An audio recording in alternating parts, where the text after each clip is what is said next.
សួស្តីអ្នកនរគ្នាថ្ងៃនេះគឺខ្ញុំបង្ហាញអ្នកនរគ្នាអំពីរបៀបលាក់រូបភាពឬក៏ឯកសារឬក៏វីដេអូនៅក្នុងទូរស័ព្ទដៃVivo ដែលខ្ញុំបង្ហាញនៅលើ Vivo V15 អញ្ចឹងទៅមើលទាំងអស់គ្នាដោយអ្នកនរគ្នាអាចចូលមកលាក់កម្មវិធីនៅក្នុង file ក៏បានដែរគឺចូលឲ្យ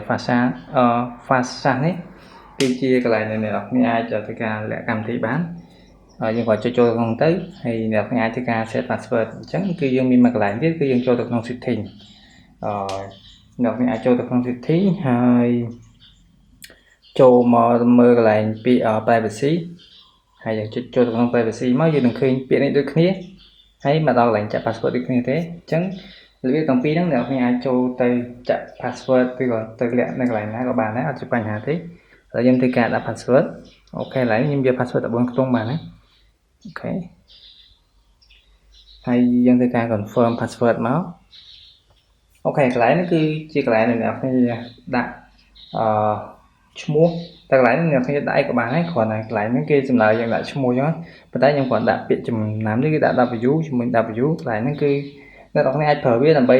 សម្រាប់ recall ពី password ដែលអ្នកគ្នាអត់ចាំមកវិញក៏បានដែរសំខាន់អ្នកត្រូវចាំដាក់នេះអញ្ចឹងអាហ្នឹងវាយល់ទៅយើងត្រូវតែចាំចាក់ទៅ password អញ្ចឹងយើងចុចដានមក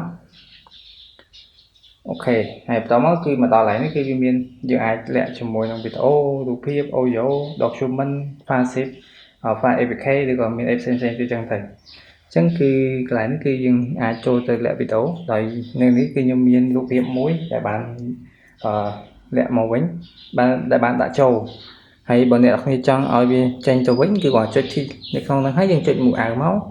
ហើយយើងចុចកន្លែងនេះគឺខាងក្រោម add directory បានន័យថា directory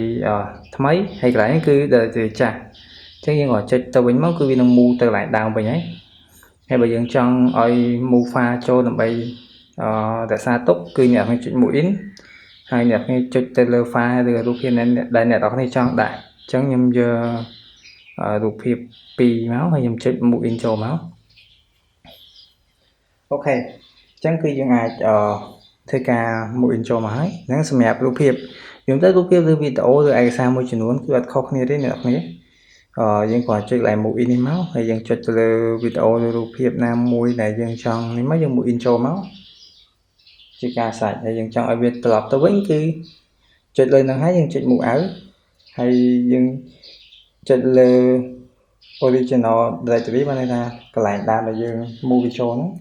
អញ្ចឹងសម្រាប់វីដេអូនេះគឺមានតែប៉ុណ្្នឹងអ្នកនរគ្នាបើចូលចិត្តកុំភ្លេចចុច like comment subscribe នៅផងហើយបើមានកន្លែងណាខុសឆ្គងក៏សូមអ្នកនរគ្នាអធិស្ឋានផងជម្រាបលាយើងជួបគ្នានៅវីដេអូក្រោយ